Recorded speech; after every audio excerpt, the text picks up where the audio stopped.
Un incontro tutto sardo è stato quello tra Giorgio Todde e il collettivo Mama Sabot, composto da Michele Ledda, Ciro Oriemma, Renato Trofa e Pier Giorgio Puligi, che hanno illustrato l'antologia di racconti Donne a perdere.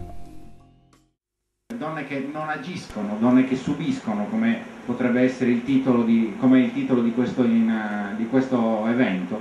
E tutti quanti avevamo avuto quest'idea non casualmente, nel senso che tutti quanti avevamo pensato che questa società avesse uno sguardo forse eccessivamente maschile da certi punti di vista. Abbiamo pensato di raccontarlo a nostro modo, cioè raccontando delle storie noir che avessero questo sguardo, mettendo personaggi femminili che effettivamente non hanno un ruolo attivo. È una delle possibilità che la scrittura, l'ho fatto presente, lo ricordo a tutti, che è una delle possibilità che la scrittura, una delle tantissime possibilità, uno dei tanti lussi che la scrittura permette, la fuga dalla realtà. Un festival dedicato alla letteratura non sarebbe tale senza il suo bookshop, dove il pubblico può soddisfare le curiosità suscitate dalle presentazioni e dai dibattiti e approfittare della presenza degli autori per strappare un autografo sul libro preferito. A Florina Singiallo non poteva mancare il bookshop della libreria Azuni. Abbiamo qua Emiliano Longobardi. Come un bilancio di questa manifestazione? Nonostante la pioggia, molto positivo perché è la prima edizione in un territorio che normalmente non ospita, a parte il Festival L'Argentiera, grandi festival letterari, perché tutta l'operazione promozionale è stata gestita con attenzione ma con un certo margine di insicurezza, data proprio l'inesperienza anche, però grazie invece alla bravura della Ricciardi Group, del Comune di Florinas, del direttore artistico Tecladozio, sono riusciti a mettere su un'iniziativa bellissima, perché l'afflusso sia ieri, nel giorno più difficile, sia oggi, nel giorno tra virgolette più facile, data la presenza di Lucarelli, c'è stata una risposta eccezionale di presenza. Lì ci saranno, presumo, non meno di 300 persone sotto il capanno, quindi sotto la tensostruttura. Oltre ai libri degli autori presenti, abbiamo i libri consigliati dagli autori presenti. Sì, questa è una sorta di gioco che abbiamo fatto con Tecla, con Tecladozio abbiamo deciso di provare a offrire un'alternativa ai libri che chiaramente ci sarebbero stati in automatico, cioè quelli dei libri, cioè quelli degli autori ospiti, e abbiamo chiesto a tutti gli autori ospiti, e non solo, ma anche a Giorgio Cosetti, di suggerirci 3 titoli di altri autori in maniera tale da allargare un po' la proposta per il pubblico. È stata una cosa che è stata particolarmente gradita da tutti, sì. È stato dato spazio anche agli audiolibri. Sì, questo faceva parte del progetto iniziale voluto dal Comune di Florinas, dato che ieri c'è stata la presentazione proprio di questo tipo di pubblicazione, allora abbiamo pensato come libreria di presentarli anche fisicamente, materialmente al pubblico, e anche questo che è una cosa sulla quale ero più scettico, sia come possibile fruitore, sia dal punto di vista prettamente commerciale qua per il festival. Nonostante questo invece sono stato piacevolmente sorpreso dalla risposta, sono andati piuttosto bene anche gli audiolibri. L'ultimo e forse più atteso appuntamento della manifestazione è stato quello con lo scrittore Carlo Lucarelli, i cui ammiratori, sfidando le intemperie, hanno riempito la tensostruttura dedicata agli incontri e il piazzale circostante. Gli scrittori si dividono in 2 categorie e li potete riconoscere subito fino da quando sono bambini. I narratori sono quei bambini che tornano a casa e raccontano tutto quello che ha fatto la maestra. Sono una palla bestiale, io lo so perché ero uno di quelli lì.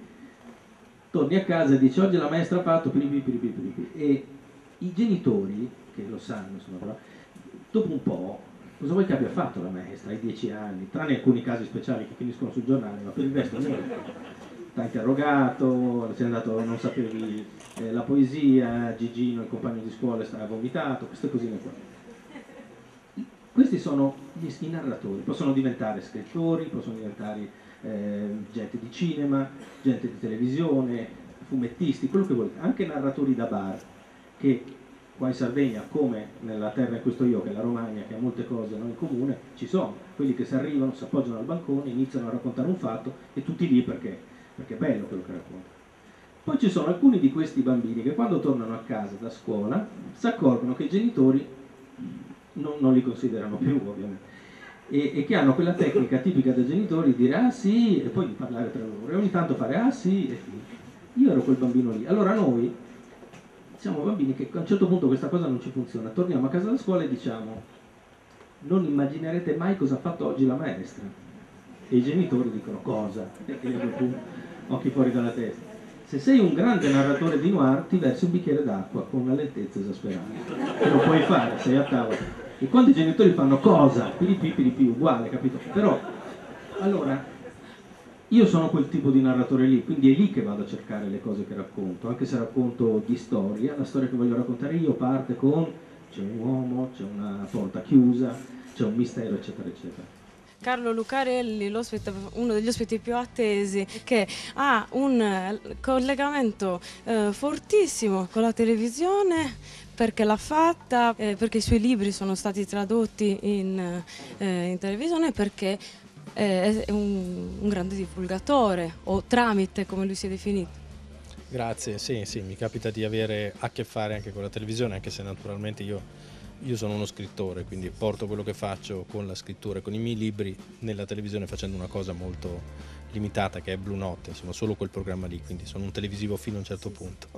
Se uno va a scavare nella metà oscura delle cose e vuole raccontare alcuni meccanismi, che sono meccanismi di sentimenti molto forti, non sempre negativi ma comunque molto forti, non devi avere pudore, a un certo punto fermarti e dire no, questa cosa qui non la voglio raccontare perché è troppo forte. Se la storia chiede quella forza lì ce la devi mettere, quindi non devi fermarti mai, insomma, di fronte a quello che la storia ti richiede, naturalmente, altrimenti sarebbe un'efferatezza gratuita che allora non avrebbe senso.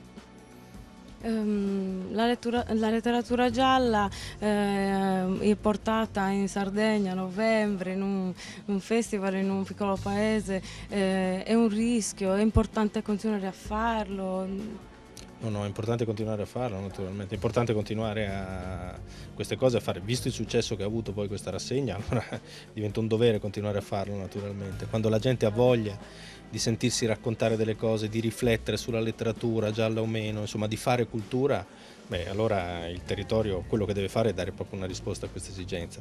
Spero che questo festival continui, che ce ne siano tanti. A me è capitato tante volte di venire in Sardegna, ho visto sempre dei festival belli, curati bene, con un sacco di gente molto curiosa, e quindi ben venga. Il suo ultimo libro, ne parlava prima, è un romanzo storico con del giallo. Sì, è ambientato in Eritrea nel 1896, quindi al tempo del primo colonialismo italiano, con lo sfondo della battaglia di Adua, e naturalmente è un romanzo storico, però insomma, essendo io uno che a un certo punto ci mette dentro certe cose, avvengono anche un sacco di cose strane, di delitti, di misteri. Sì.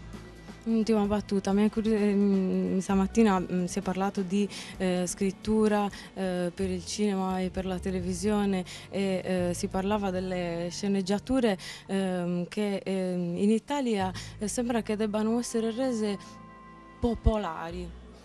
Sì, è un errore, perché popolare, quando popolare vuol dire visto da un sacco di gente, va benissimo, certo, però molte volte non necessariamente popolare significa più semplice, meno complicato, più brutto, più commerciale nel senso negativo del termine. Popolare significa affrontare dei temi che sono temi che interessano alla gente, in un modo che conquisti la gente, questo è popolare. Poi i temi possono anche essere complicati, perché la gente non è così ingenua, infantile, un po' stupida come molte volte viene dipinta. Sa scegliere, sa capire, sa fermarsi a guardare una fiction televisiva quando ha voglia di guardarla, senza lasciarsi distrarre da quello che c'è attorno.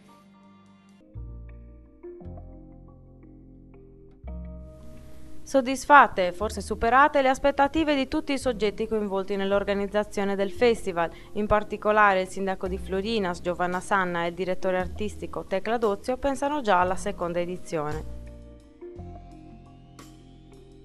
Tecla Dozio, il direttore artistico, un piccolo bilancio.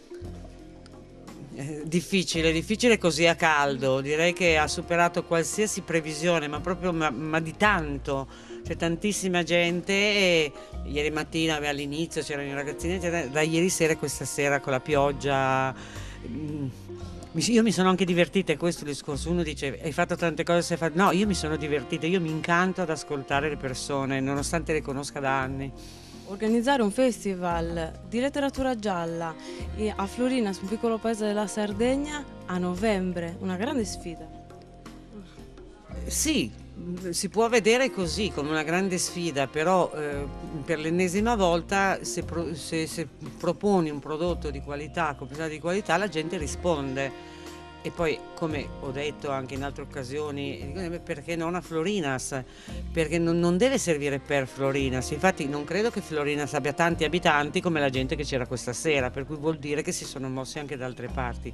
Forse c'è più necessità, è più grande la necessità di sentire cose interessanti che il disagio di venire fino a Florinas sotto la pioggia. Assolutamente. Sta già pensando alla prossima edizione? Ma guarda, io alla prossima edizione ci sto pensando da quando ho incominciato a organizzare questa, perché avendo noi iniziato tardi, tantissimi autori che ho contattato non potevano e mi hanno detto tutti: vengo l'anno prossimo, vengo l'anno prossimo, vengo l'anno prossimo. Ad esempio Giorgio Faletti me l'ha ripetuto anche l'altro ieri, quando io l'ho chiamato da un ristorante di Sassari dove dicevo sto mangiando dei tagliolini ricci fantastici, e lui mi fa: ma l'anno prossimo tanto li mangio anch'io. Per cui sì che ci sto pensando e molto. In conclusione del Festival del Giallo di Florinas, chiediamo a Giovanna Sanna, sindaco di Florinas, che questo festival lo ha fortemente voluto, un bilancio di questa prima edizione. Guarda, il bilancio è senz'altro positivo, sono ancora stupita e anche emozionata delle presenze che ci sono state stasera. Ci contavamo, avendo programmato con nomi importanti come gli scrittori che abbiamo avuto e quindi a conclusione con Carlo Lucarelli, però non ci aspettavamo un successo tale. Ho riscontrato nelle persone veramente molto apprezzamento e questo mi dà una piena soddisfazione, mi ripaga degli sforzi che abbiamo fatto. Il comune di Florinas, come sapete, è un piccolo comune, per cui l'organizzazione di un festival a questi livelli è chiaro che ci è costata abbastanza, però questo, ripeto, ci ripaga e ci fa ben sperare per poter proseguire. Noi lo abbiamo voluto fortemente perché riteniamo che anche manifestazioni culturali come queste possano contribuire a far crescere una comunità piccola come la nostra, allargare le prospettive dei nostri concittadini e far arrivare a Florinas persone da fuori che arrivano per il festival, per la manifestazione culturale, ma allo stesso tempo conoscono anche la nostra realtà e, perché no, ci possono aiutare a crescere. Io sono un'appassionata di giallo, un'appassionata lettrice e quindi la cosa mi piaceva veramente poterla organizzare e ci abbiamo lavorato. C'è stata l'occasione di un finanziamento regionale perché, ahimè, senza i denari le cose non si possono organizzare. Abbiamo preparato un progetto in una settimana, il progetto è piaciuto e siamo rientrati appunto nel finanziamento della rete dei festival. Una quota l'avevo messa da parte sperando di poter fare questa cosa e insomma è andata bene. Quindi ci vediamo il prossimo anno? Sì, mi auguro di sì. Mi preme dire un'altra cosa: tutto questo, anche la parte logistica e soprattutto la parte pubblicitaria e la grafica, è stata realizzata a Florinas. Mi sono scordata di dirlo e quindi questo mi dà maggiore soddisfazione perché ritengo che sia una bella grafica. Il nostro simbolo, quel logo che si vede nei manifesti, sarà il logo che ci porteremo avanti nel corso degli anni e immagino che la gente lo riconoscerà in futuro come il simbolo del Festival Florinas in Giallo.